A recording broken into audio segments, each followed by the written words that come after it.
نن موږ خبره کوو ډارک سرکل باندې چې ډارک سرکل ټیکيږي کنه ټیکيږي. نو د دې جواب دا دی چې بالکل 100% دا ټیکيږي او د خپل کنډیشن ته واپس راتللی شي.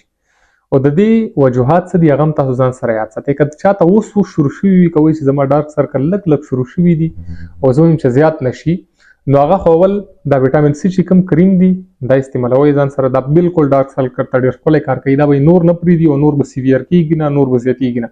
که د دې وجوهات تاسو وګورئ چې دا څه شي وجې نه کېږي، که تاسو دا تپوس کوئ چې دا کېږي څنګه، نو هغې میکانیزم ته چې زه ځم ډېر بورینګ ټاپک دی، تاسو به هم بیا تنګ شئ، دې باندې 10 منټه لګېږي.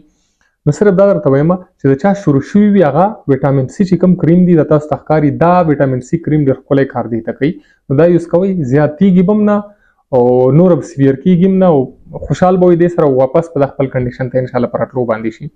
او که څوک وایي چې نه زما ډېر زیات دي او زما فیملی هسټري دی، د دې وجوهات فیملی هسټري هم کېدلی شي جینیټیک، او د دې وجوهات سګرټ هم کېدلی شي، الکوهل هم کېدلی شي، او ستا خوب ټیک نه وي یا خوب دې نه وي برابر، لږ خوب کوي یا ډېر زیات خوب کوي، دین هم کېدلی شي. سن ایکسپوژر نه هم کېدلی شي چې ته نور ته کار کوي، هغه نه هم دا کېدلی شي. او که د چا وایي چې نه زما زیات شوي دي، زما فیملی هسټري دی او زما بالکل تور شوي دي او ټیکېږي نه، نو د دې دپاره بیا میډیکل ټریټمنټ چې کوم دی هغه تاسو خپله باندې بالکل مه کوئ. خلک دنیا څوک سټیرویډ ورکوي، څوک یو شی، هغه سیف نه دي. یا څیزونه موږ دلته نه ښیو چې کوم سیف نه وي. تاسو ته ما پرون ویلي ویډیو کې چې کوم څیزونه موږ دلته ښیو نو هغه به سیف وي. سیفلی تاسو ویټامین سی چې کوم کریم دی د خپل ډارک سرکل لپاره یوز کولی شئ. خو که د چا ډېر زیات شوي وي، هغه الریډي بالکل بلیک شوي وي او تور شوي وي، نو د هغې دپاره چې کوم دی هغه کیمیکل پیل کېږي هغې دپاره. نو کیمیکل پیل چې کوم دی هغه تاسو خپله کورونو کې بالکل مه استعمالوئ. ډېر خلک استعمالوي کیمیکل پیل، هغه ډېر سخت شی دی، هغه خپل کورونو کې څوک هېڅوک هم د مخ دپاره هم مه یوز کوئ، د ډارک سرکل دپاره هم. دویم ټریټمنټ چې کوم کاسمیټکس ډاکټر دی، دویم ټریټمنټ هغه فیلینګ کوي. دی ته فیلینګ یو پروسیجر دی، هغه دی ته کېږي، هغې سره هم دا خپل کنډیشن ته واپس راتللی شي.